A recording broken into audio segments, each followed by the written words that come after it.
bien, aparte de Facundo y Daniela? Sí. Re bien, bueno, capaz que se escucha perfecto. Sí, a lo mejor hay algunos, viste, que tienen problema con internet en la casa.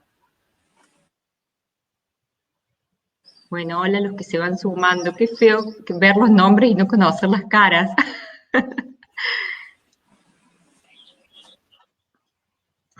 Están durmiendo. A esta altura los conocemos todos cuando estamos en el aula, o casi todos. ¿Viste el video de la clase que el profesor está dando y en la cámara aparece el chico durmiendo en la cama? Ah, sí. Sí. Y bueno, pues. A ver, alguno durmiendo en la cama, seguro. No sé Estaba si durmiendo, por lo menos en la cama. Bueno, hay 52. ¿Arrancamos? Sí, comencemos. Dale, comencemos. ¿Vos grabás, Jesús? Yo ya empecé a grabar, sí. Genial. Bueno, chicos, vamos a empezar por los madrugadores. Buen día. Primero, antes de empezar con el repaso, les vamos a decir 4 cositas que nos anotamos con Jesús para que tengan en cuenta para todo, ¿no?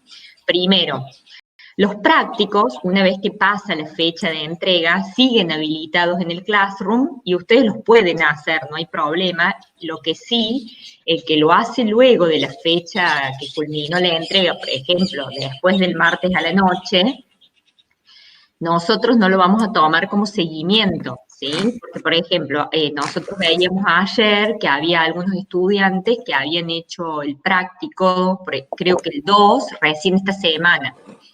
Los pueden hacer porque eso está disponible para que lo hagan todas las veces que quieran, pero no se los va a tener en cuenta como seguimiento en la asignatura, va a quedar como práctico no entregado porque lo hicieron fuera de tiempo, ¿sí?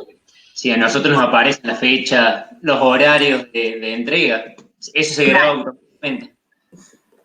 Otra cosa, tema parcial. El parcial va a ser el día jueves, este jueves, de 12 a 1. En esa hora, ustedes tienen que hacer el parcial. Van a encontrar 2 parciales, parcial 1 y parcial 2. Los dividimos porque después si tienen que recuperar una unidad u otra, nos era más fácil dividirlos. Les sobra tiempo en una hora porque es múltiple opción, ¿sí? Pero pusimos esa hora para los que estudian y no tengan la posibilidad del resto de estar buscando las hojas, no les va a dar tiempo a eso, ¿sí? El parcial 1, la calificación para aprobar está en el rango del 1 al 10, en el 2, perdón, y en el parcial 1, del 1 al 100, por la cantidad de preguntas para que dé el porcentaje, porque si son 20 preguntas en un parcial, son preguntas en el otro. Claro, tienen 10 preguntas en el parcial, 20 preguntas en el parcial 1 y 10 preguntas en el parcial 2, ¿sí? Por eso, en base a eso, van a ver el rango de aprobación.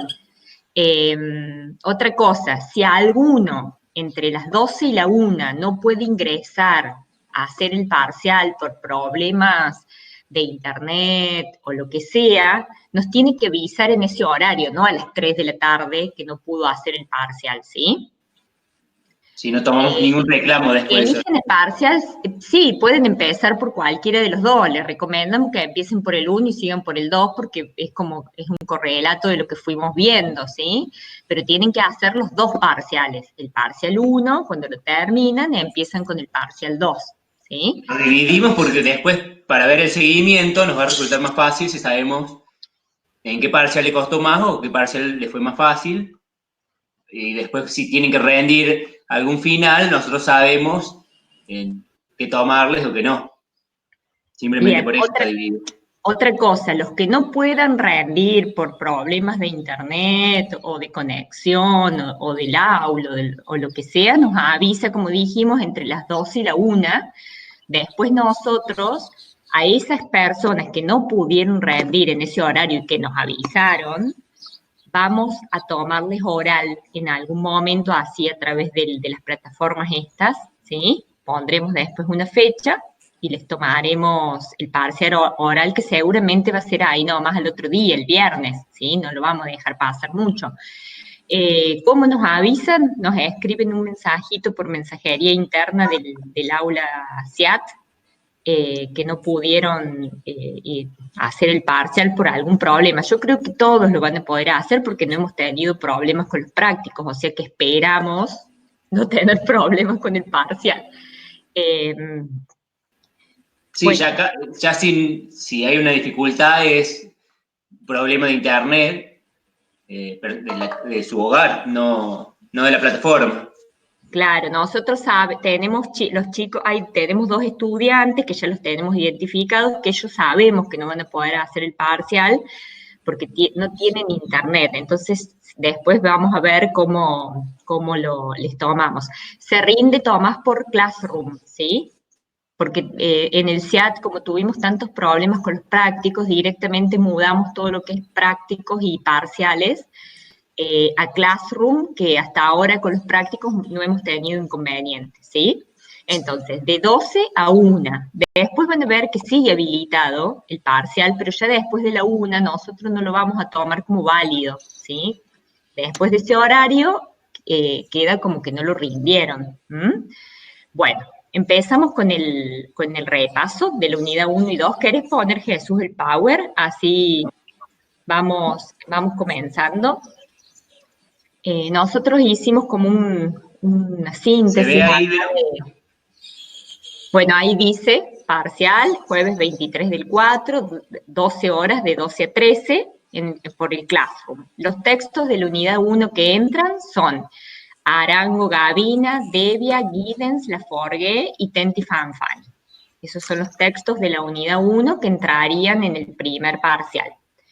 Vamos con la otra diapositiva, le digo yo, qué antigüedad, ¿no? Bien. Lo primero que vamos a ver acá es concepto de sociología. Cualquier duda que vayan teniendo, chicos, nos escriben por acá por el chat o levantan la manito, fíjense ahí cómo les queda más cómodo y para que podamos ir respondiendo las dudas que tengan, ¿sí? Bueno, ahí ustedes van a encontrar varias definiciones de sociología. En el primer práctico, una de las preguntas era esta: ¿cómo pueden definir sociología? Si es una ciencia, si es una disciplina científica. Entonces, bueno, en base al autor que ustedes elijan para dar respuesta, eh, igualmente, como es múltiple opción, les puede tocar cualquiera, no es como los parciales que nosotros venimos acostumbrados, que es para desarrollar, ¿sí? Entonces podemos decir, según Torcuato Di Tella, que es lo que vimos en la primera clase, que es una ciencia que estudia los fenómenos sociales que surgen de la interrelación entre los individuos y entre estos y el medio. Fíjense ahí que siempre cuando hablamos de definición de sociología, hablamos de relaciones sociales, ¿sí? Tengo por ahí lo que es comportamiento, si nosotros nombramos la palabra es el estudio del comportamiento del individuo, ¿sí? Se confunde mucho con lo que es la psicología social. La psicología social sí estudia el comportamiento de los individuos, ¿sí? Cómo se comportan ante determinadas situaciones. La sociología se centra en las relaciones interpersonales entre los individuos o las relaciones interpersonales que pueden tener los individuos entre sí o con el contexto que los rodea, ¿sí? Pero no olvídense de la palabra comportamiento para sociología, porque nos vamos muy de la mano de la psicología social. Bien, vamos con la otra, Jesús. Bueno, acá tenemos, como ya saben ustedes, dos grandes como ramas de la sociología, o dos grandes niveles de análisis, más que ramas, porque las ramas pueden ser la sociología de la educación, del deporte, del cuerpo, ¿sí? Entonces, dos niveles de análisis, la microsociología y la macrosociología.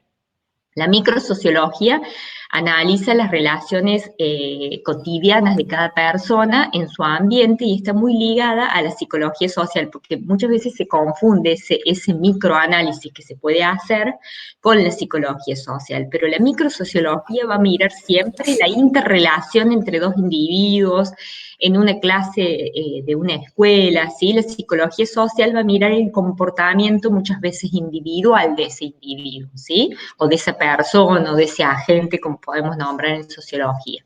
La macrosociología, bueno, es otro nivel de análisis y analiza grandes sistemas sociales, ¿sí? Un ejemplo muy claro de la macrosociología es el sistema, el orden político, económico. Por ejemplo, un estudio macrosociológico en este momento sería esta pandemia, el coronavirus, cómo está afectando a nivel mundial a todas las poblaciones, cómo está afectando no solo en la economía, sino también en las relaciones interpersonales, ¿sí? El hecho de quedarse en casa, cómo cambian nuestras relaciones con los demás, ¿sí? Como antes, por ejemplo, un abrazo, un saludo, que puede ser un estudio microsociológico, eran comunes y frecuentes, y ahora son como cosas lejanas que vemos, porque hace un montón que no nos encontramos cara a cara. Entonces, todo esto va a llevar a un cambio, ¿sí? Así como las grandes revoluciones hicieron que surgiera la tecnología como campo de estudio. Yo creo que después de toda esta pandemia a nivel mundial, seguramente se van a empezar a estudiar otras cuestiones, qué pasó, cómo nos relacionamos, qué cambios hubo en el medio ambiente con esto de quedarnos en casa. Fíjense que hay un montón de videos de animales en los medios naturales que están siendo ocupados por el hombre y cómo disfrutan ellos al no estar nosotros invadiendo ese espacio que en realidad es de ellos. Bueno, entonces yo creo que va a haber un montón de estudios microsociológicos y macrosociológicos relacionados a esta pandemia, ¿sí? Y bueno, estos niveles de análisis están estrechamente relacionados, ¿sí? Porque nosotros podemos mirar la pandemia a nivel mundial, cómo afecta a nivel económico, político, social, pero también la pandemia a nivel microsociológico, cómo afecta en las relaciones interpersonales en una familia que hace 30 días que está encerrada en su casa, ¿sí? Entonces, bueno, se relacionan íntimamente. ¿Querés que pasemos a la otra, Jesús? Bueno. Vos, Jesús, si querés, Sí. avísame que yo largo, viste que por ahí me olvido que no estoy escuchando. Bueno, ¿cómo surge la sociología? Dijimos que surge por las dos grandes revoluciones, estas dos grandes revoluciones, la revolución industrial y la revolución francesa, hicieron que hubiera grandes cambios a nivel social, político, económico, como está pasando, dijimos anteriormente, ahora, ¿sí? Estamos en un momento de cambio, de ruptura de las viejas ideas, ¿no? Eso mismo pasó cuando surgieron las dos revoluciones. Hubo cambios a nivel social, económico, político, ¿sí? Sí, Y yo bueno, veía surgió el este gráfico. tercer campo de conocimiento para estudiar lo que estaba ocurriendo, ¿sí? ¿Qué ocurría con las personas que se mudaban del campo a las ciudades? Que la mano de obra ya no era tanto el ser humano, sino que empezó a hacer las máquinas y la producción en serie. El tema de los derechos con la Revolución Francesa.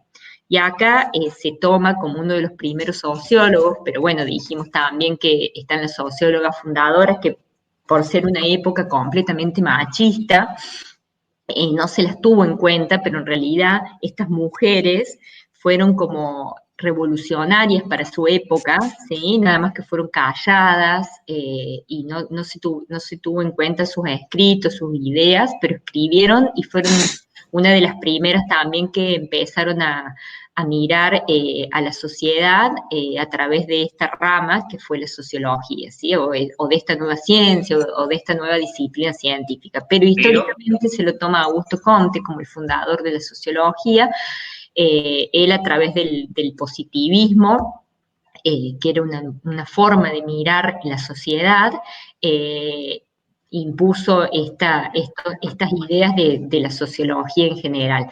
Esto del positivismo, bueno, es como que él tomaba la sociedad como si fueran las ciencias naturales, ¿sí? ¿Por qué? Porque empezaba a ver a las cosas como si fueran, a los hechos como si fueran cosas. Si esto ocurre, da como resultado esto sí o sí. Y en sociología, por ahí, las ciencias sociales son ciencias híbridas. ¿Por qué híbridas? Porque los bordes son difusos y se entremezclan con otras ciencias, con otras ideas, ¿sí? No son estructuradas, ni cerradas, ni exactas. Por eso se le está... ¿Se me escucha, Vero? ¿Cómo?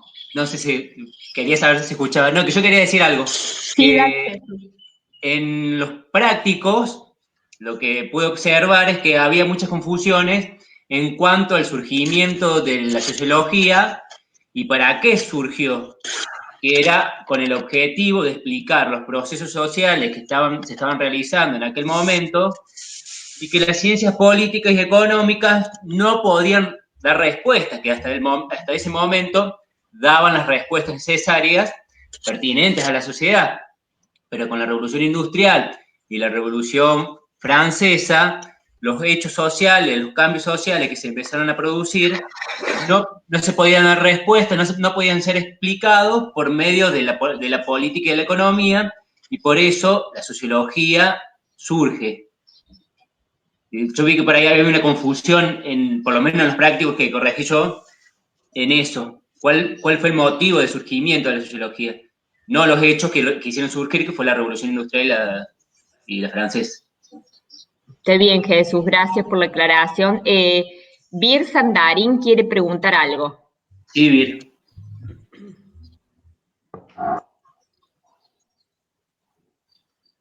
Pregunta por el audio. Ah, me salió una no. manito tuya, Bir, perdón. Bueno, sigamos entonces.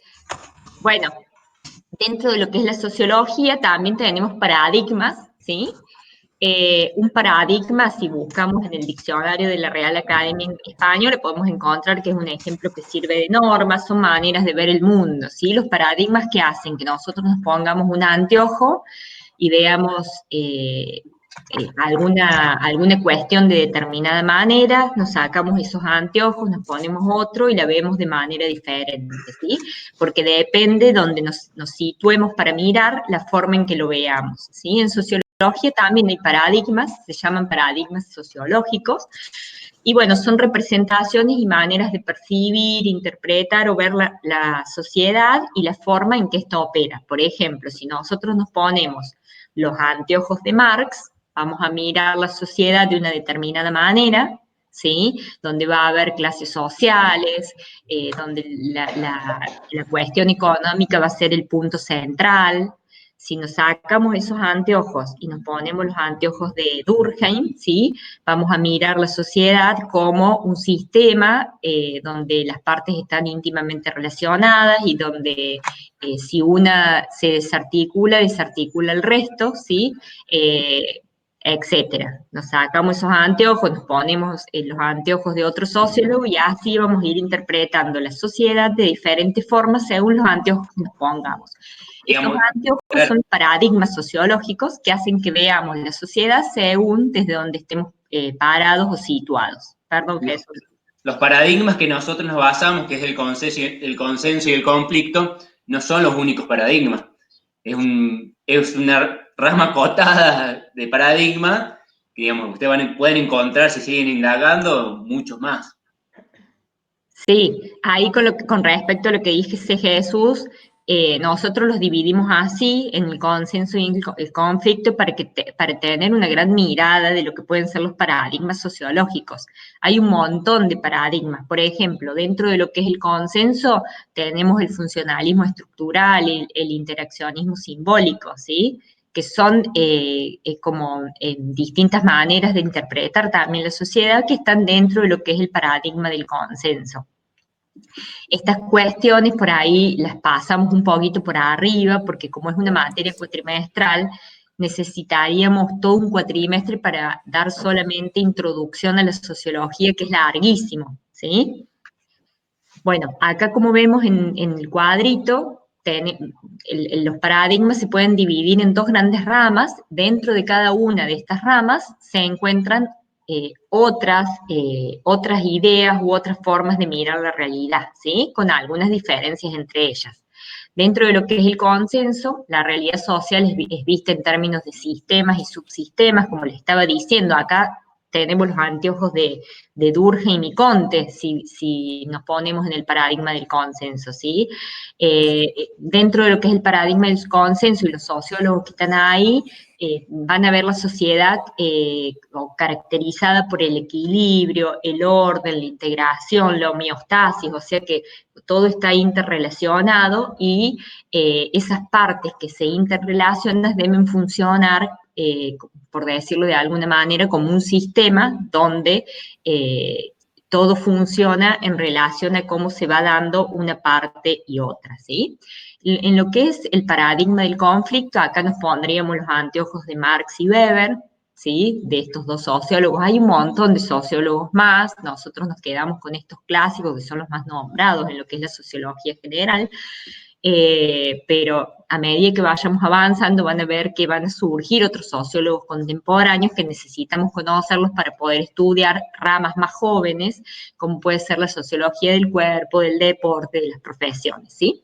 Bueno, en el paradigma del conflicto, la realidad es vista como un sistema donde cada uno de los grupos que están en ese sistema se disputan distintos intereses, ¿sí? Es como que no están todos de acuerdo, como en el paradigma del consenso, sino que hay distintos puntos de vista y esos distintos puntos de vista disputan como el poder, ¿sí? O sea, acá, como ven allá abajo, se centran en cuestiones de poder, de desigualdad, de lucha, ¿sí? Y la sociedad ya no está compuesta por partes interrelacionadas, sino que está compuesta por grupos diferentes que persiguen sus propios intereses. Cada uno de esos grupos tiene un interés en particular y persigue ese interés sin importar lo que pienso o lo que dice el resto, como puede ser en el paradigma del consenso. En cada uno de los paradigmas está su opuesto también, digamos, en el consenso se produce conflicto, pero ese conflicto se soluciona rápidamente y vuelve a la normalidad. Y en el caso del paradigma del conflicto, los consensos, que son momentáneos, ayudan a la evolución, al progreso de la sociedad, pero son de muy corta duración, digamos. Prima el conflicto sobre el consenso. Bien, había alguien que levantó la mano. No pude leer el nombre, pero... Que, Profe, ¿se escucha? sí.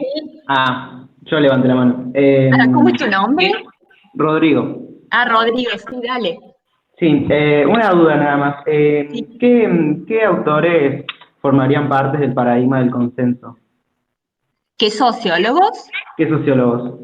Bueno, ahí tenés a Durkheim y a Comte, de los que nosotros hemos visto, hay un montón más, ¿sí? Sí, Pero ahí tenés a Durkheim y a Comte, y en el conflicto tenés a Marx y a Weber. sí. Buenísimo, gracias. No, de nada. Bueno, seguimos, Jesús, vamos con la otra. Bien, acá tenemos a Marx, ¿sí? Que estaría dentro de lo que es el paradigma del conflicto, ¿sí? Él no está de acuerdo, porque muchas veces cuando se lean las ideas de Marx, se piensa que está de acuerdo con la división de clases sociales, con el capitalismo. En realidad, él lo que hace es criticar eso, ¿sí? Eh, él critica que haya clases sociales, critica el capitalismo, bueno, pero cuando uno lo lee parece que él estuviera de acuerdo o hiciera esto, ¿sí? Dice que el capitalismo es un sistema clasista, ¿sí? Y si nosotros leemos a Marx en relación a lo que es la educación, también dice que es clasista porque dice que eh, cada uno recibe el tipo de educación según la clase social a la que pertenece. Lo que él dice es que los sectores más desfavorables no tienen acceso a todas las cuestiones educativas. Fíjense ahora, con esto de la pandemia se está notando mucho las clases desfavorables, el acceso a la educación, ¿sí? Yo trabajo en una escuela urbano marginal y no tienen internet, no tienen computador, entonces está siendo muy difícil llegar a la casa de esos chicos y que ellos puedan continuar con lo que es la educación. Sí, Más, ¿En qué se Es un sistema justifica clasista la Marx? educación, ¿sí? Que van a recibir mejor educación quienes tengan más dinero, más poder y más relaciones. ¿Mm? En qué se justifica Marx para decir esto? Es en el concepto de Estado, porque para él el Estado es un sinónimo de la burguesía, digamos, el Estado favorece a la burguesía y las leyes que promueven son favorecedoras de la burguesía. Entonces, como la educación es parte del Estado, esta educación es la que refuerza estas leyes que ayudan al progreso de la burguesía sobre el proletariado. Entonces, por eso dice que la educación es clasista, porque la educación impartida por el Estado ayuda a las clases burguesas sobre el proletariado, sobre los trabajadores. Bien. Vamos con la otra. Bueno. Bueno, acá tenemos a Emily Durkheim. Durkheim ya no estaría dentro de lo que es el paradigma del conflicto, sino que es un representante del paradigma del consenso, ¿sí? Fíjense que acá dice algo muy parecido a lo que vimos recién en el paradigma del consenso, que dice que la sociedad está compuesta por los individuos que la integran, pero es algo más que la simple sumatoria de esos individuos, sino que dice que la sociedad tiene preeminencia sobre el individuo. ¿Qué significa preeminencia? Que todo lo que el individuo hace va a depender de lo que la sociedad le diga que tiene que hacer, ¿sí? Él estudió los hechos sociales, ¿sí? Estudió la estabilidad social, estudió los agentes sociales, o sea, las personas como producto de la sociedad. Digamos que cada individuo eh, no se caracteriza por ser uno mismo, sino que lo que el individuo es depende de los hechos sociales y de la sociedad y lo que la sociedad le impone que sea, ¿sí? Ahí, Jesús, ¿querés decir algo más? Sí. No. Justo le estaba escribiendo bien. Bueno, vamos Que con no la podía. otra. Entonces, hablaste sobre los hechos sociales. Sí, ¿querés agregar algo más? Decilo, porque No. dije muy poquito. No, nada más entonces. Ya lo dijiste, era. Sigamos con la otra. Ahí está. Bueno, Max Weber, ¿sí? Tomó muchas de las ideas de Marx, de Karl Marx, para armar su teoría sociológica. Al igual que Marx, abordó la economía, y bueno, habla mucho sobre el derecho, la filosofía, la historia comparada. Fue muy crítico de algunas de las principales ideas de Marx, porque para Weber los factores económicos son importantes, pero también las ideas, los valores hacen un cambio significativo, un cambio social significativo en los individuos y en la sociedad, ¿sí? O sea, Marx tiene en cuenta solamente los factores económicos para hablar de clases sociales o para tener en cuenta la división de las clases sociales. El que más tiene pertenece a la clase social alta, el que menos tiene la clase social baja, ¿sí? Solamente tiene en cuenta el factor económico. En cambio, Weber toma esa idea de Marx, pero dice que el pertenecer o no a una clase social también está influida por las ideas y los valores. Las ideas porque te dan prestigio junto con lo que son las relaciones sociales con otras personas, ¿sí? Aparte el prestigio y el poder, o sea, él tiene en cuenta el factor económico, el prestigio y el poder para decir que alguien puede pertenecer o no a una determinada clase social.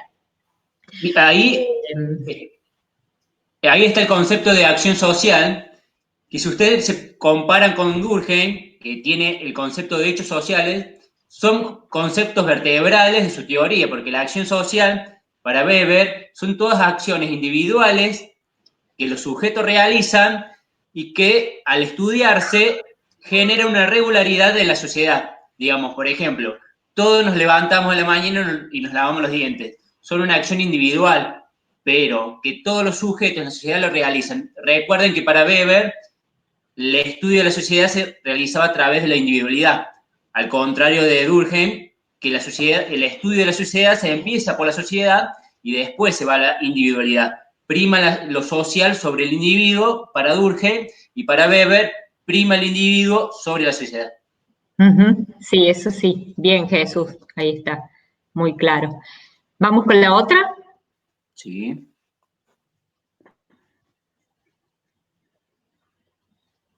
Bien, acá tenemos el concepto de clase social. Sobre clase social tenemos a dos sociólogos que toman este concepto como una idea principal dentro de lo que es su teoría, Marx y Weber, ¿sí? Una clase social, si la buscamos en un diccionario, como dice ahí, es un segmento de la población que difiere de otros segmentos en cuanto a los valores comunes, al prestigio y actividades asociativas como la riqueza acumulada, ¿sí? Otras posesiones pueden ser las posesiones personales, otras cuestiones pueden ser las posesiones personales y la etiqueta social. Y acá tenemos varios indicadores de clase. Uno es el ingreso, otra es la educación y otra es la ocupación, ¿sí? Entonces, Weber estaría dentro de lo que son estos tres indicadores de clase. Marx estaría solamente en el ingreso, dividiría las clases sociales solamente por el ingreso.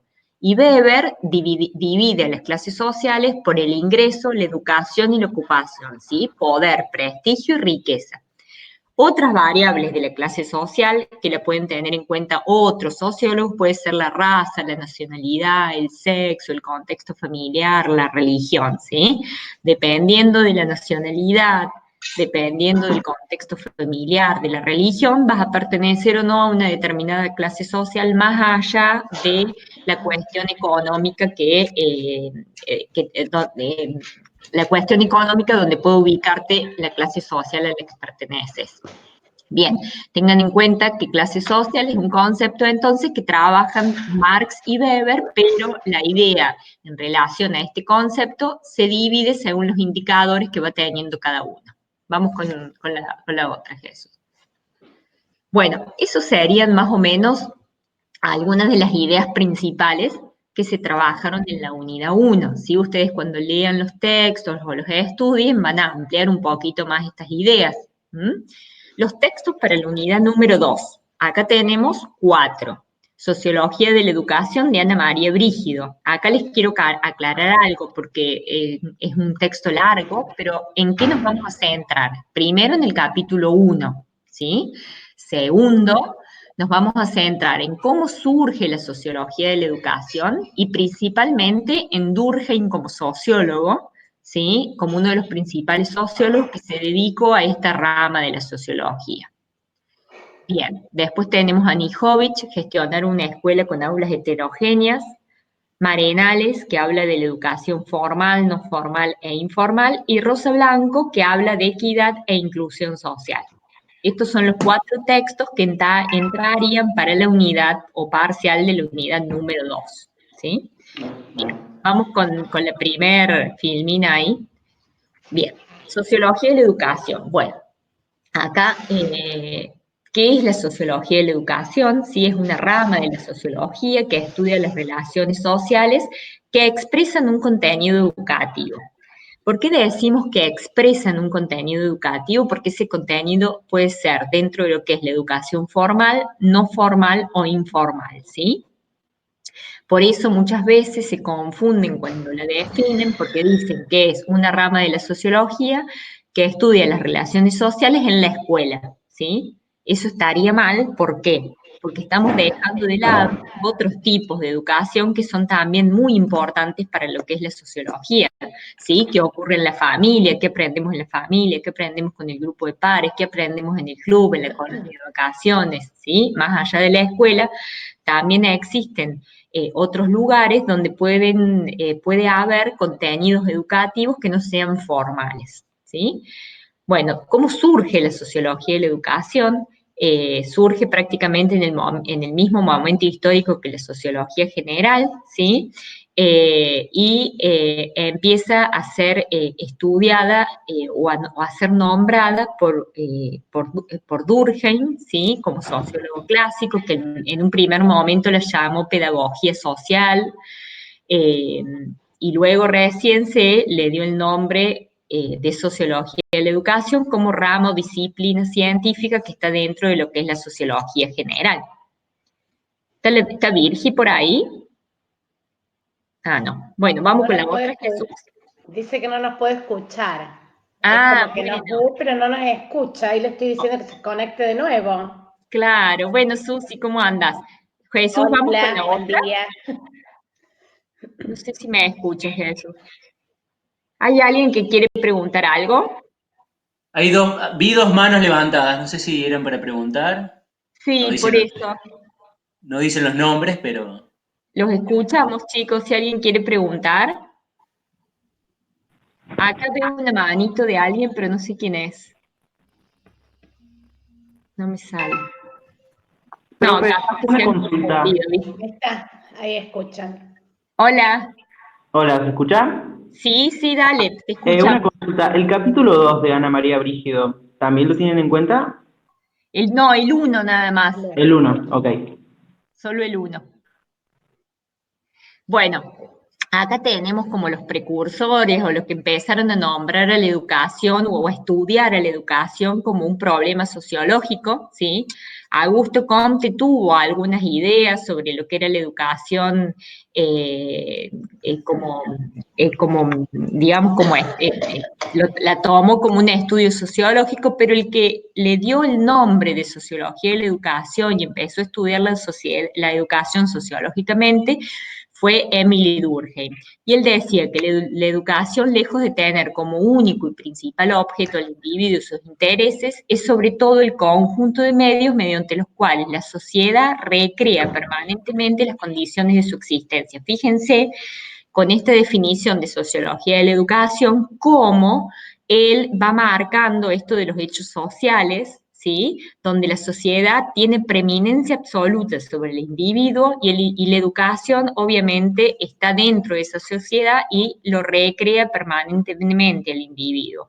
Eh, no estudia al individuo como ser único, ¿sí? O como ser social, sino que lo mira desde la sociedad y cómo esa sociedad va transformando permanentemente las condiciones de su existencia, en este caso a través de la educación, ¿sí? Profe, una Sí, preguntita.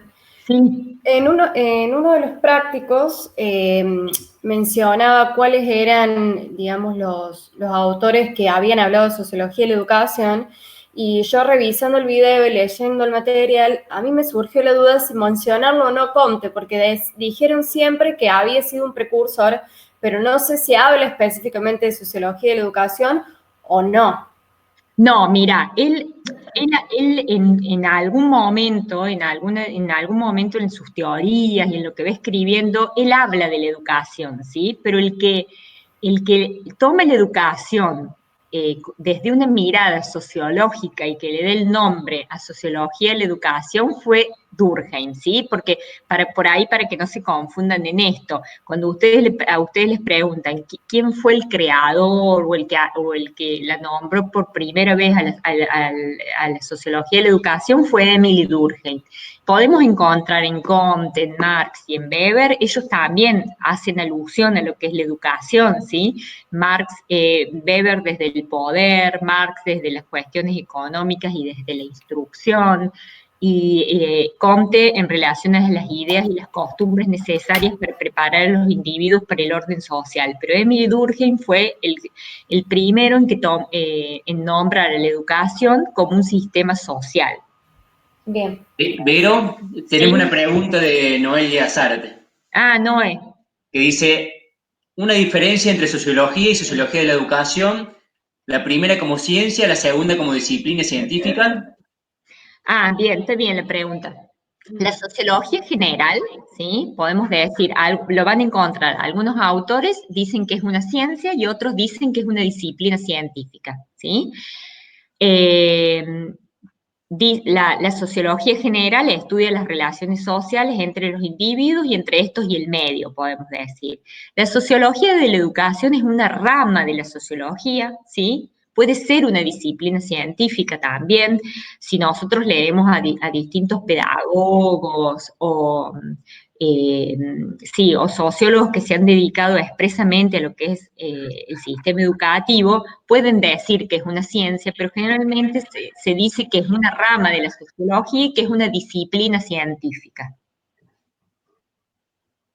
Estaría ahí más o menos respondida la pregunta acá hay dos preguntas Ah, ahí está. Ahí está.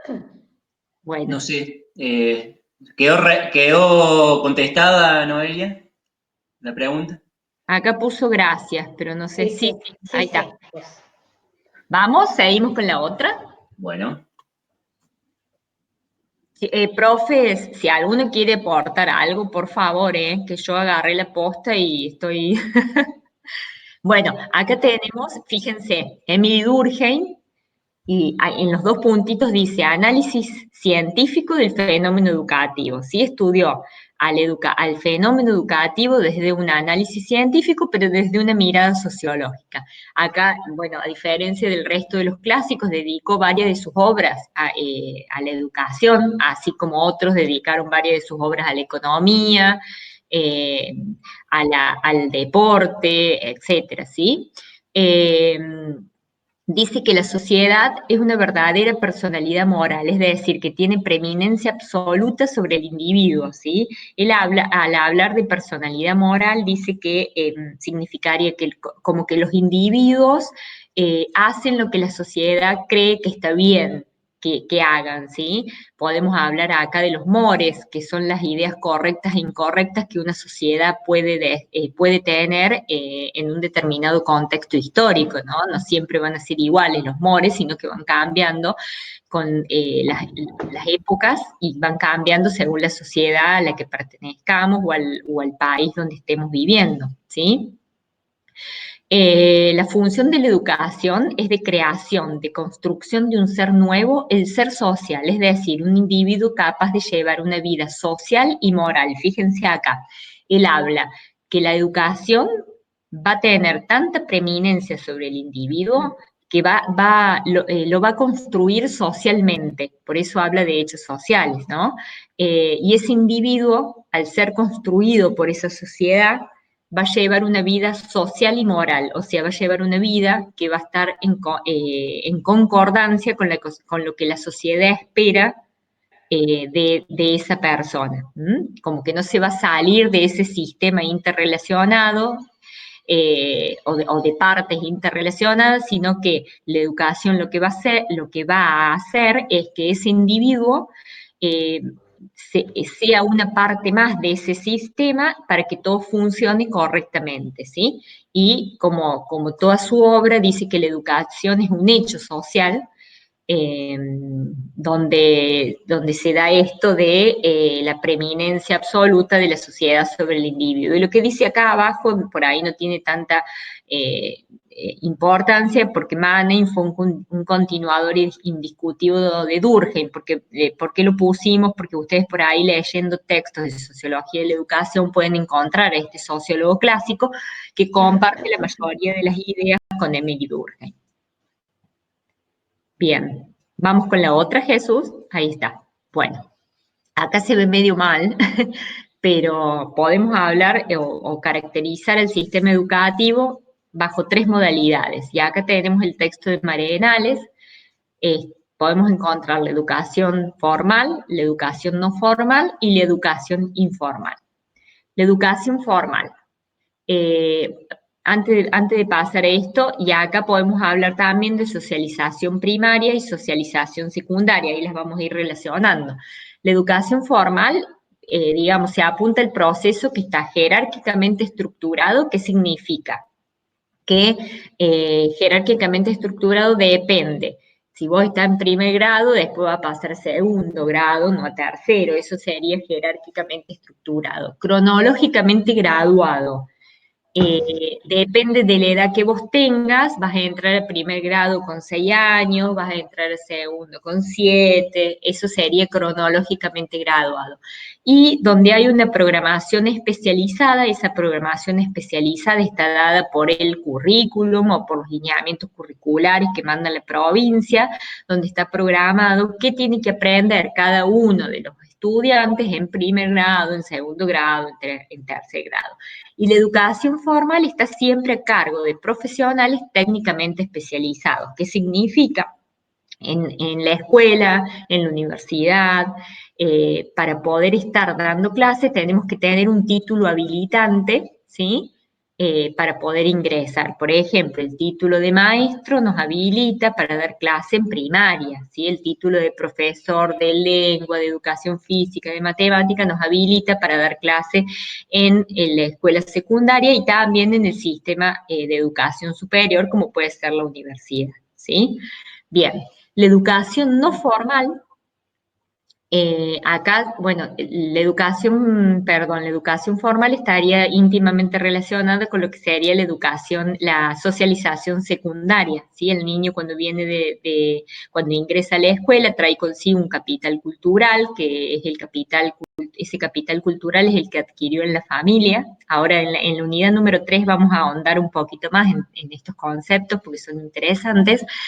Esa socialización y la socialización secundaria, o sea, el primer agente de socialización secundaria es la escuela. Educación no formal se focaliza en una actividad educativa organizada fuera del sistema formal establecido, pero que puede tener perfectamente objetivos identificables de aprendizaje. Por ejemplo, en la educación no formal puede ser en un club. Si nosotros hablamos de un profe de educación física y en un club, el docente a cargo, que puede ser profe de educación física, o sea, con título habilitante o no, porque muchas veces en un club tenemos a un exdeportista, un idóneo dictando las clases, o sea que la educación formal no exige un profesional técnicamente especializado para dictar el contenido, las clases que haya que dictar, pero sí en la educación no formal hay objetivos de aprendizaje porque en un club el docente o no se pone una meta, ¿sí? Tiene metas, tiene una planificación, etcétera. Y muchas veces se la llama como educación paralela extraescolar. Por ejemplo, podemos tener educación física dentro de lo que es la escuela primaria, pero también ese mismo chico puede ir a un club a practicar básquet, ¿sí? Entonces, una educación paralela extraescolar. Lo mismo ocurre con inglés. Tiene inglés dentro de la escuela, pero también puede ir a una academia a reforzar, a ampliar o sustituir esa educación formal, la educación formal que tiene dentro de la escuela. Y la educación informal se realiza la educación informal comienza desde que nacemos, ¿sí? El único objetivo, por lo menos, tiene una intencionalidad de la acción, o sea, es un proceso que se da a lo largo de toda la vida y a través de la cual el sujeto adquiere más que nada actitudes, valores, destrezas, conocimientos por la experiencia diaria y principalmente a través de su entorno familiar, de amigos, de los medios masivos de comunicación, etcétera. Y este proceso se da a lo largo de toda la vida. Desde que nacemos empezamos a tener esta socialización primaria que le llamamos y va a variar según el lugar, el contexto y la familia en la que hayamos nacido y en la que estemos insertos. Hay preguntas, Jesús, me parece, ¿no? ¿Alguien quería preguntar, chicos? Profe, le hago una consulta. Sí. Esta socialización secundaria que mencionaste cuando hablabas de la educación formal, Sí. ¿tiene que ver con la educación informal? Espera, decime de nuevo la pregunta que no... Que si esa socialización secundaria que mencionaste cuando hablabas de educación formal, que está en relación con eso. Ah, sí, ya te entendí, ahí está. No, en realidad tenemos dos tipos de socialización, la primaria y la secundaria. La Sí, socialización primaria está íntimamente relacionada con lo que es la educación informal, ¿sí? ¿Por qué? Porque la socialización primaria es la que adquirimos en el seno familiar o cuando nacemos hasta antes de ingresar a lo que es la escuela. Esa es la sí, socialización primaria. Cuando ingresamos a la escuela comienza la socialización secundaria y el principal agente de socialización secundaria es el colegio, la escuela, ¿sí? bien, sí, gracias. No, de nada. ¿Alguna otra pregunta? Bueno, Parece que vamos no. con la otra. ¿Sí? No digo que me parece que no hay más preguntas. No, bueno, vamos con la otra, Jesús. Bien, Vero, Vero, Sí, ¿Me escuchan? sí, ¿Me Susi, escuchan? dale. Yo lo que quería agregar es que en realidad, si bien en en el Power se ve como muy, digamos, fraccionado, que están Sí, las tres educación, está la no formal, la informal y la formal, estas no se dan tan tajantes así. Es como que a lo largo de la vida, como dijiste vos, Vero, estas educaciones se van como cruzando, ¿no? Y toda la vida del sujeto, al ser el sujeto una persona social, influye en todo momento. Así estemos en una educación formal, en la escuela o en este caso nosotros en la universidad, con toda la dinámica que tiene de la estructura universitaria, con los niveles, con primer año, segundo, tercero, cuarto, el profesorado, esta educación informal que recibimos desde la familia, desde el ambiente social de amistades, de club, interviene e influye totalmente también en la educación formal. Más hoy, con esto que nos está pasando, que tomamos, es como que estamos aprendiendo de todas las educaciones, ¿no? Porque también tenemos mucho de educación informal en cuanto a los medios de comunicación que nos están enseñando toda esta cuestión de la pandemia, de cómo cuidarnos, de cómo actuar. Es como que no lo vean, eso es lo que quiero aclarar, que no lo vean como una cuestión tajante de que estoy educándome de una manera y no me educo de la otra forma. No, las tres intervienen y se cruzan. No sé si me entienden lo que quise aclarar. Susi, perfecto y buenísimo que lo aclaraste, porque yo en realidad me había olvidado de ese detalle. No Pero sé si los sí, chicos lo que les los veo, explica Susi está perfecto. sí, lo que los veo muy callados a los estudiantes. ¿No tienen más Acá, dudas? ¿No quieren acá preguntar tengo una algo? pregunta de Tomás que dice, ¿un Sí. curso o capacitación sería educación formal o no formal? Está buenísima la pregunta. Ah, Miren, bueno. ustedes están en la universidad, ¿sí? Y desde fisiología, desde la materia de fisiología, les ofrecen un curso de entrenamiento deportivo, ¿sí? Que se va a dictar dentro de la universidad, que tiene una resolución del consejo directivo de la facultad, o sea que está totalmente reconocido, tienen puntos del Ministerio también de Educación, porque está reconocido por el Ministerio de, de Educación, pero ¿será formal o no formal? ¿Qué dicen ustedes? Ese curso de capacitación. ¿Quién se anima a contestar? A ver, acá hay chat. Acá hay dos chats. A ver A qué. No, ver, no formal, dicen. dicen no formal, ni formal, dicen. No Pues sí, pero es formal, no formal.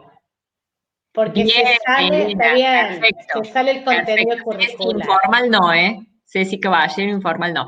Bien, Elena, es no formal y está muy bien lo que puso Elena, porque se sale del contenido curricular.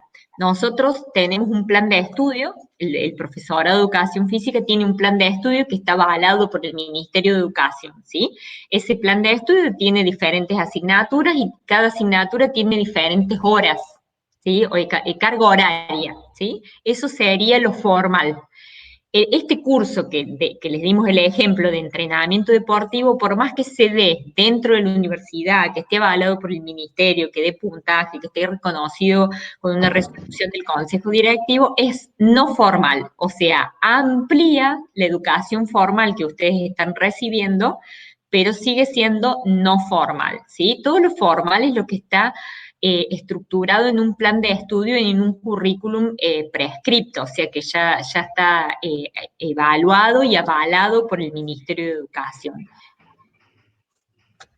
¿Se entendió lo del curso? Acá, informal no sería, no formal, no Se formal. No entiende, formal. Bien, claro. perfecto. Informal puso una sola estudiante, Sí, Ceci Caballero. bien. Fíjense, la educación informal, acá justo tenemos, se entrecruza permanentemente, como decía Susi, las tres están íntimamente relacionadas, ¿sí? No es que terminamos la educación formal, se corta acá, empezamos la formal, y constantemente están interrelacionadas. Una de las principales componentes del capital cultural de un estudiante es el lenguaje, ¿sí? Es cómo nos expresamos, qué palabras utilizamos para expresarnos. Y ese lenguaje comienza en la familia, que es lo que son quienes nos enseñan, por eso se habla tanto del rol materno y la madre como agente socializador fundamental, porque es la primera que nos empieza a hablar cuando nos da la teta, eh, como que hay un vínculo con el niño que nace, que no está socializado, es un ser asocial, después a través de símbolos, esto lo habla mucho el interaccionismo simbólico, que es una corriente muy interesante para estudiar. A través de los símbolos, de la risa, de los gestos, nos va introduciendo lo que es la sociedad como, entonces es el primer agente socializador. Y el lenguaje es un componente fundamental del capital cultural, ¿sí? Es la forma de expresarnos. Entonces, ahí Marienales nos dice que ese capital cultural, que es el lenguaje, está desigualmente distribuido entre la familia y hace que se marquen más las desigualdades sociales. ¿Cuándo se marcan esas desigualdades sociales con el lenguaje, que es un recurso cultural? Cuando el niño ingresa a la escuela, ¿sí? ¿Qué ocurre cuando ingresa a la escuela? Los niños de sectores desfavorecidos, al ingresar a la escuela, para ellos se produce un quiebre, ¿sí? Con lo que traen de la casa, ¿sí? Porque tienen que aprender un montón de cosas que en la casa no tuvieron la oportunidad de hacerlo. En cambio, los chicos que crecieron en un seno familiar donde el lenguaje es un recurso cultural rico, ¿sí?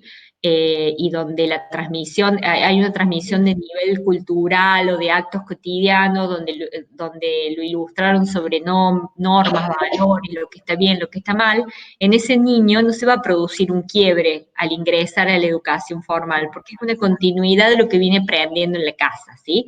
Los sectores más desfavorecidos, al haber tanta desigualdad en cuanto a este componente fundamental que es el lenguaje, se produce muchas veces ese quiebre que en otros niños no se produce. Por eso fíjense qué importante que es la educación formal, qué importante que es el rol materno en los primeros años de vida, qué importante que es la influencia de la familia en algo tan simple como es el lenguaje, pero que es un capital cultural que puede dividir o que puede implicar desigualdad social.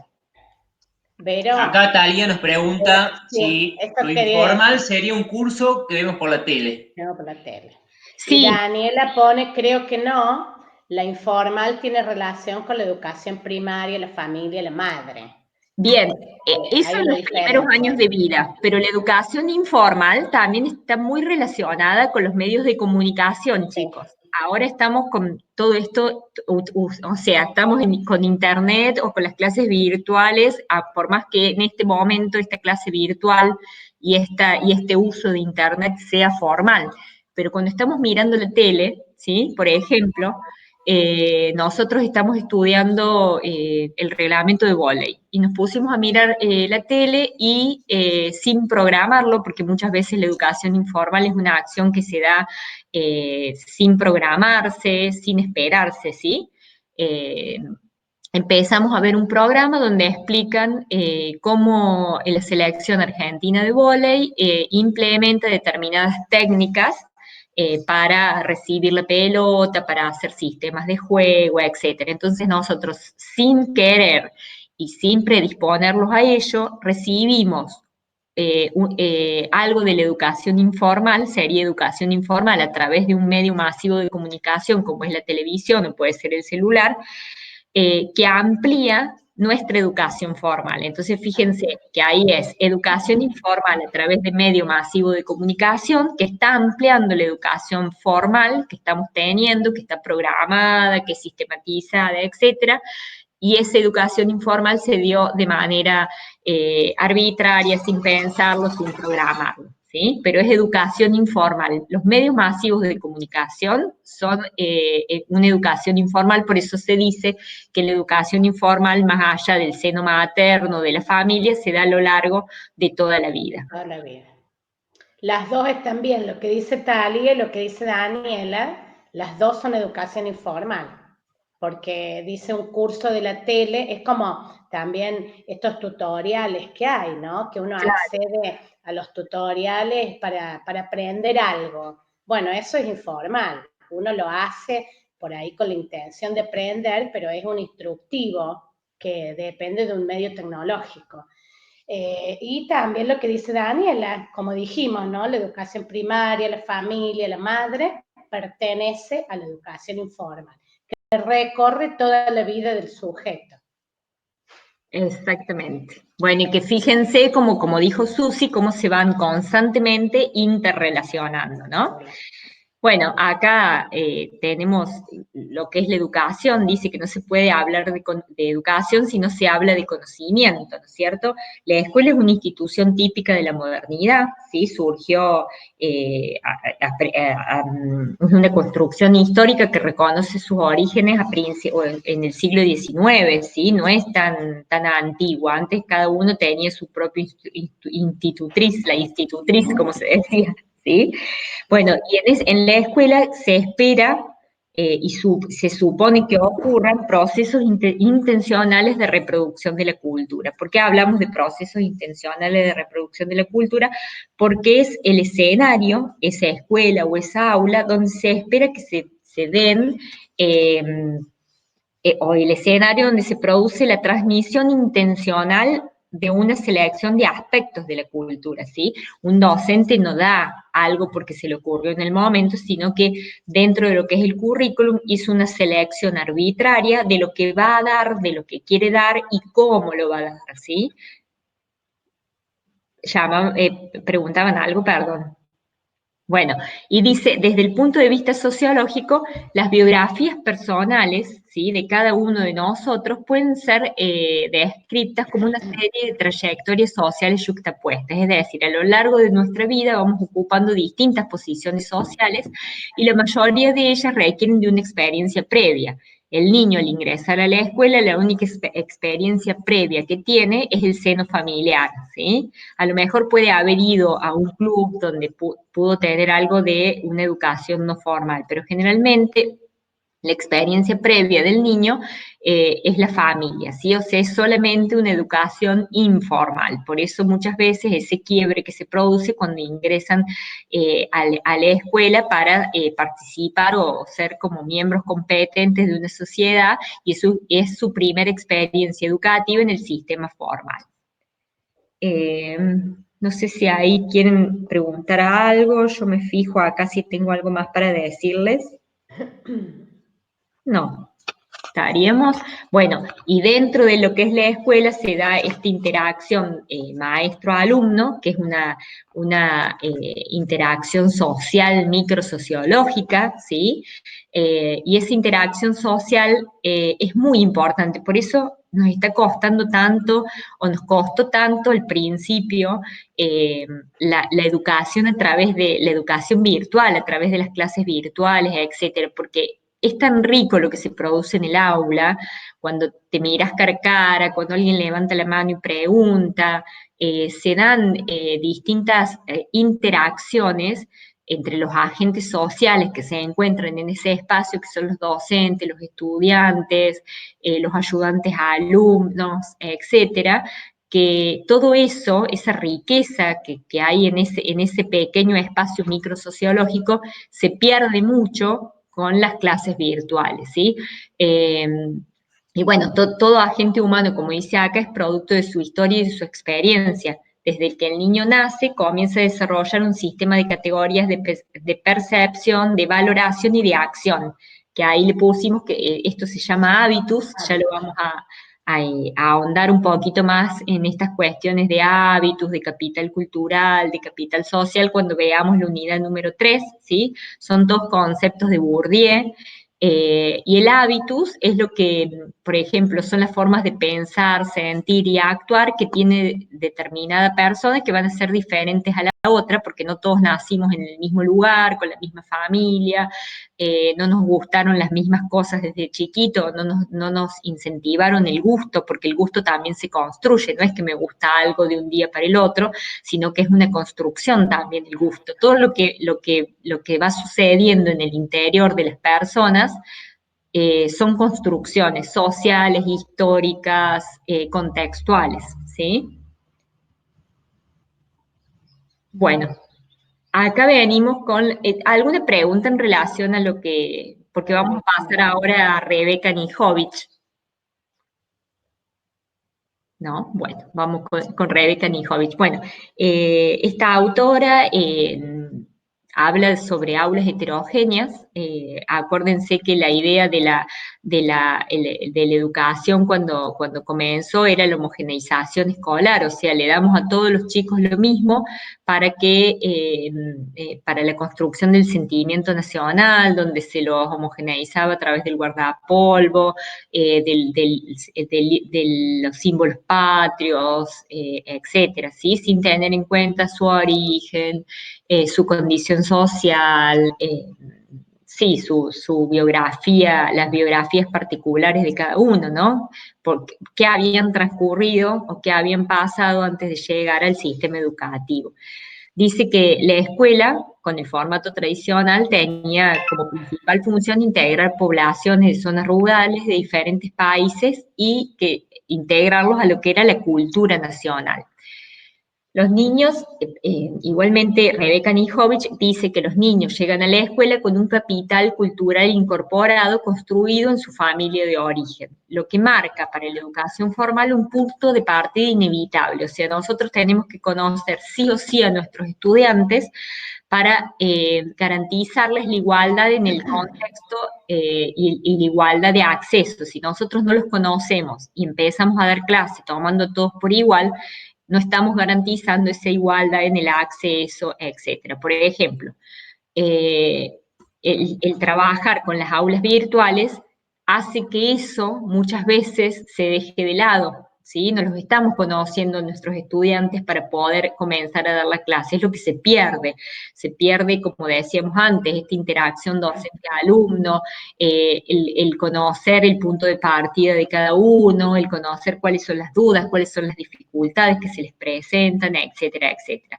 A través de las clases virtuales cuesta mucho lograr ese conocimiento del capital cultural incorporado que tiene cada uno. Bueno, no sé, creo que podemos pasar a la otra, Jesús. Vero, Sí, antes, dale. la anterior, a ver, Jesús, pone la anterior, que quería leer algo. No, la que estaba recién de la escuela, esa. El tercer párrafo que dice, el discurso acerca de la educación en la diversidad surgió en las últimas décadas del siglo XX, con la intención de proponer enfoques y estrategias más inclusivos. Las primeras miradas sobre la diversidad estuvieron asociadas a la educación de los niños con necesidades especiales. Claro. No, lo que quería aclarar acá es que, como dijiste vos, Vero, antes, el sistema educativo, la educación, fue creada en el siglo XIX. Y es como que la escuela, yo lo dije en la clase anterior, pero esto influye muchísimo porque la escuela tiene como 3 siglos que intervienen en su interior. Una escuela del siglo XIX con docentes del siglo XX y toda la sociedad, y con estudiantes del siglo XXI. Es como que es muy complejo estas 3 marcas, digamos, contemporáneas, ¿no?, de la sociedad. Y si bien Anijovic comienza a, digamos, a criticar la educación en cuanto al enfoque tradicional, y surge todos estos conflictos a partir de los niños con discapacidad, es como que ella plantea una escuela más inclusiva, primero para la sociedad con alguna dificultad, con alguna discapacidad. Pero esto interviene mucho en la escuela común, por decirlo de alguna manera. Ella hace todos estos planteos para que la educación sea equitativa e igualitaria para todos los estudiantes de todo nuestro país. Porque es como que, como dijo Vero, se sigue notando en las escuelas, así sean públicas, sobre todo las públicas, pero la de gestión privada también, se sigue notando una desigualdad muy grande de cómo aprenden algunos chicos que son de familias más acomodadas a cómo aprenden los chicos que no tienen los medios tecnológicos y todos los recursos económicos para llevar adelante su aprendizaje. Así que bueno, la preocupación, como dice acá el otro párrafo, la preocupación por la diversidad en educación también instala en los sistemas educativos un debate profundo acerca de la equidad y la justicia. Eso Bien. quería aclarar. Sí, ahí fíjense que el campo educativo actual tiene el desafío de encontrar un equilibrio entre lo común y lo diverso, ¿sí? Y para que eso sea posible es necesario contemplar los variados puntos de partida, porque si no contemplamos los variados puntos de partida, no vamos a encontrar ese equilibrio entre lo común y lo diverso. Y esto nos plantea la pregunta de qué entendemos por común, ¿sí? ¿Qué es lo común? No significa uniforme. Común en esta idea de aulas heterogéneas no significa uniforme, sino posible y abierto para todos. Eso significa común. Encontrar un equilibrio entre lo común y lo diverso es eso, que sea, no significa uniforme, sino posible y abierto para todos. Ahí estamos, Jesús. Si querés pasar a la otra. Bien, acá tenemos como 3 niveles de equidad en relación a la educación en aulas heterogéneas.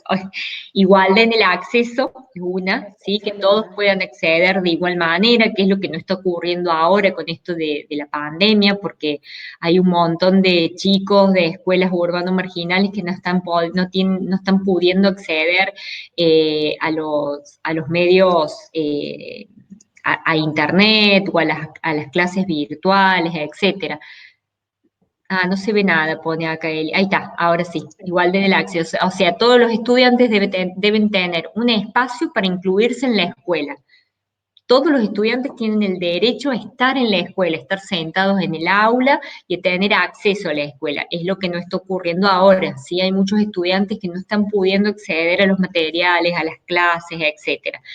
Igualdad en el tratamiento educativo. Dice que se deben ofrecer recursos, estrategias y etapas obligatorias para todos los estudiantes, adecuándose al reconocimiento de las diversidades, ¿sí?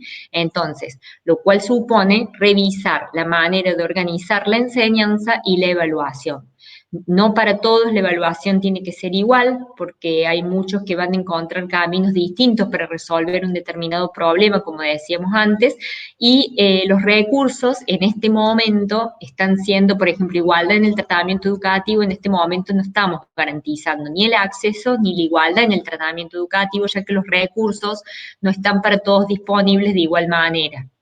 Igualdad de resultados, independientemente de sus diversidades, todos pueden alcanzar buenos resultados. Eso es una premisa fundamental que debe tener el docente presente en las aulas heterogéneas. Todos tienen la posibilidad de alcanzar buenos resultados más allá de su capital cultural, de su biografía personal, de su contexto, etcétera. Bueno, esto es lo que hablábamos antes, todos tienen derecho a obtener una buena educación y es necesario contemplar los puntos de partida para poder encarar la enseñanza y que entendíamos por común, que decíamos que no era uniforme, sino que este enfoque supone mirar a las escuelas y sus actores y los procesos de enseñanza a la luz de valores democráticos, que significa democrático que todos puedan acceder, que todos tengan la posibilidad de tener igualdad en los resultados y en la educación que va recibiendo.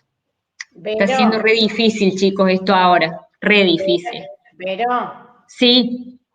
Sí, yo lo que quería aclarar es que más allá de que sí es cierto, es difícil y que no todos accedemos de la misma manera porque es muy complicado lo individual, la universidad pública ha hecho un gran esfuerzo para llegar a todos, porque ustedes piensen que ahora, como estamos dando la clase, es un sistema de videoconferencia que se aplicó dentro del CIAC, o sea, es un enfoque muy democrático. Más allá de que, bueno, no todos pueden acceder, es muy difícil la situación individual y particular de cada estudiante, la idea de la universidad pública es eso, un acceso democrático a la educación. Y eso hay que realmente verlo y valorarlo, ¿no? Quería decirlo porque nosotros Ya hemos también utilizado los medios, que ustedes, los estudiantes, saben lo que ha pasado con Zoom, que por ahí hay esas complicaciones, que no está seguro. Bueno, cada vez la educación pública trabaja y trata de, como dice Nijovic, ¿no?, de hacer estas aulas cada vez más heterogéneas, más democráticas, inclusivas y para todos. Y la universidad pública encabeza este enfoque que es lejos del enfoque tradicional, es un enfoque de educación muy, muy innovador. Gracias, Susi. Bueno, el enfoque de la diversidad en educación, de ese objetivo de que de la educación sea accesible, diversa para todos, como dice Nijovic, encuentra su correlato directo en lo que son las aulas heterogéneas. Y ahí los estudiantes se convierten en el centro del proceso educativo. ¿Por qué? Porque el docente empieza a reconocer quiénes son, cómo aprenden, cuáles son sus intereses, sus debilidades, sus fortalezas, su entorno cultural, social, etcétera, ¿sí?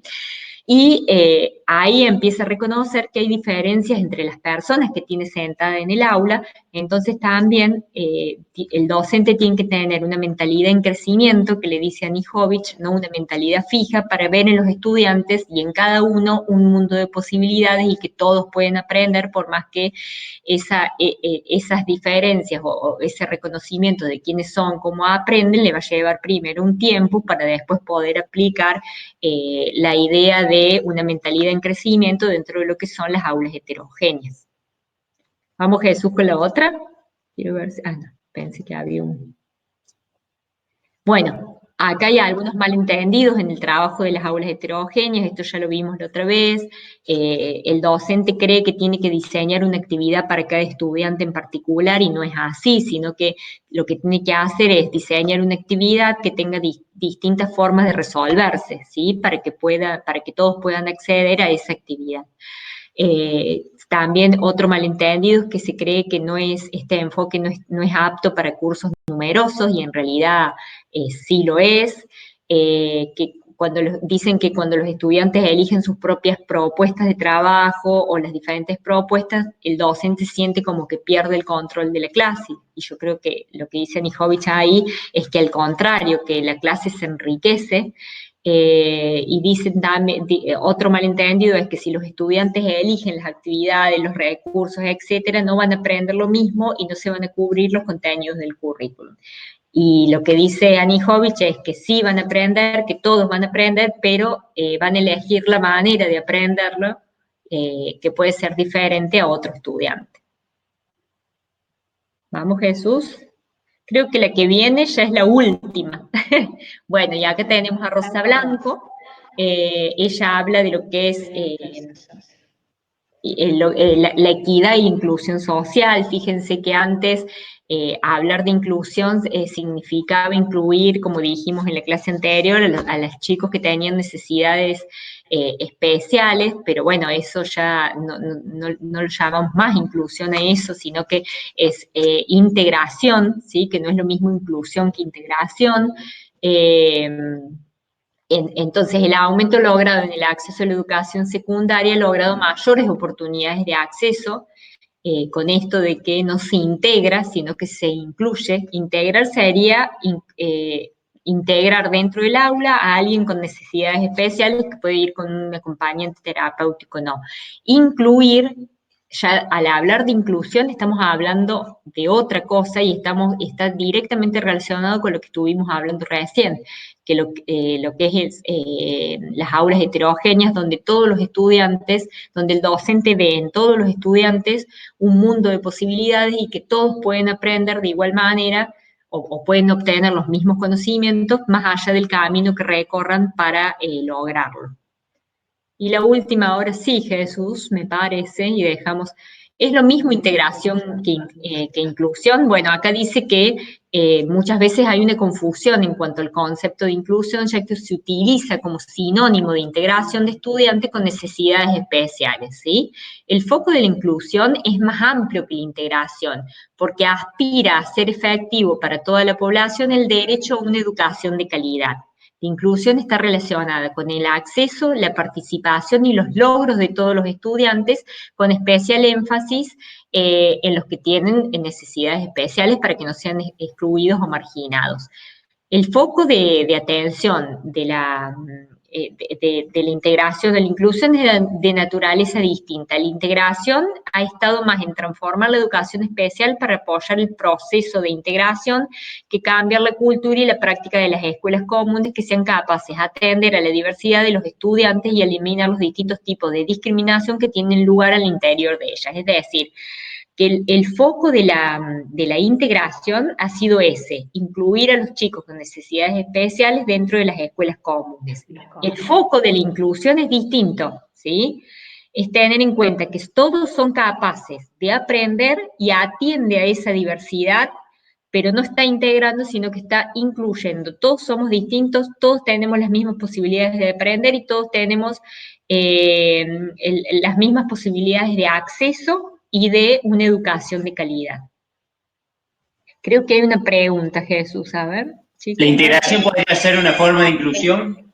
La integración, y lo que pasa es que no, porque cuando vos integras solo a los chicos con necesidades especiales. Cuando vos incluís a todos dentro de tu clase, más allá de las diferencias individuales. Profe, una preguntita. Sí. Cuando se habla de equidad, sí. ¿sería que la educación tenga la misma calidad para todos?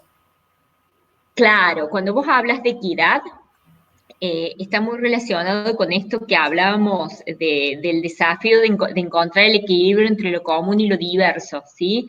Ahí estamos hablando de equidad, porque estamos hablando de que para que eso sea posible, para que esa equidad sea posible, es necesario contemplar los diversos puntos de partida y encontrar algo que sea igual para todos, o sea, que todos tengan el acceso a eso que vos estás proponiendo. Al hablar de equidad estamos hablando de eso, que todos tengan las mismas posibilidades de acceso y al tener las mismas posibilidades de acceso tengan un sistema con calidad educativa, ¿sí? Que no se deje de lado la calidad educativa teniendo en cuenta la equidad en el acceso. Ahora, una pregunta, porque yo entiendo eso, pero a mí me da la sensación, de acuerdo a lo que dijo Virginia en la clase pasada, sí. Para que todos tengan la misma calidad, no pueden tener todos exactamente las mismas posibilidades, sino posibilidades distintas en función de las necesidades. Yo me quedé con una imagen que ella puso de los 3 nenes mirando, no sé si eran 2 o 3, mirando al otro lado de la pared, que les ponía banquitos de distintas alturas. Claro. Porque no tenían la misma altura. Claro. Tiene que ver con darle posibilidades distintas. Claro, vos vas a dar un contenido, ¿no es cierto? El contenido va a ser el mismo para todos, ¿sí? Pero no lo vas a dar igual para todos, porque todos tienen diferentes puntos de partida, tienen distintas posibilidades de acción, de interpretación, etcétera, ¿sí? Entonces vos ese contenido tenés que dar diferentes posibilidades de resolución a ese contenido para que todos puedan acceder, pero para que para todos sea de calidad. Bien, gracias. ¿Se entendió? Bien. Chicos, ¿alguna otra preguntita? Parece que no. ¿No? Bueno, para los que empezaron por ahí un poquito más tarde la clase, recuerden que tenemos el parcial el jueves, este jueves, entre las 12 y las 13 horas por Classroom, van a encontrar 2 parciales, parcial 1 con 20 preguntas, múltiple opción, y parcial 2 con 10 preguntas, múltiple opción. Tienen que hacerlo sí o sí entre las 12 y la 1, no lo pueden hacer después de ese horario, ¿sí? El que lo hace después de ese horario queda como que no lo hizo, ¿sí? Por eso les pedimos que respeten eso, porque después lo pueden hacer, pero nosotros no tenemos en cuenta los que ingresan después a realizarlo. Si no lo pueden realizar, nos mandan un mensaje entre las 12 y la 1, ¿no? A las 3 de la tarde, que no pudieron por algún problema de internet, etcétera, que creo que no va a pasar porque no hemos tenido problema con los prácticos. Acá dice, ¿podrías decir de nuevo bien lo de los textos que entran en la segunda unidad? Ahí lo comparto. ¿Puedes mostrar de vuelta los temas de la unidad 1? Bien. Ahí ve. Ana Ana María Brígida. Ahí lo ponemos de nuevo. Esa es la 2. Acá unidad 2, son 4. Gracias. Ana María Brígido, Rebeca Nijovic, Marenales y Rosa Blanco. Y de la unidad 1 tenemos Arango, Devia, Guiden, Laforgue y Tenti Fanfani. Son ¿sí? todos los textos que están en el programa. Sí. En estas unidades no modificamos nada en relación al programa. Exactamente. Acá hay otra pregunta. No dice. Ah, gracias. No, gracias. Yo había visto una manito, me parece, pero no sé si alguien quiere preguntar algo más, chicos. Noelia Zárate tiene una mano. Ah, Noé.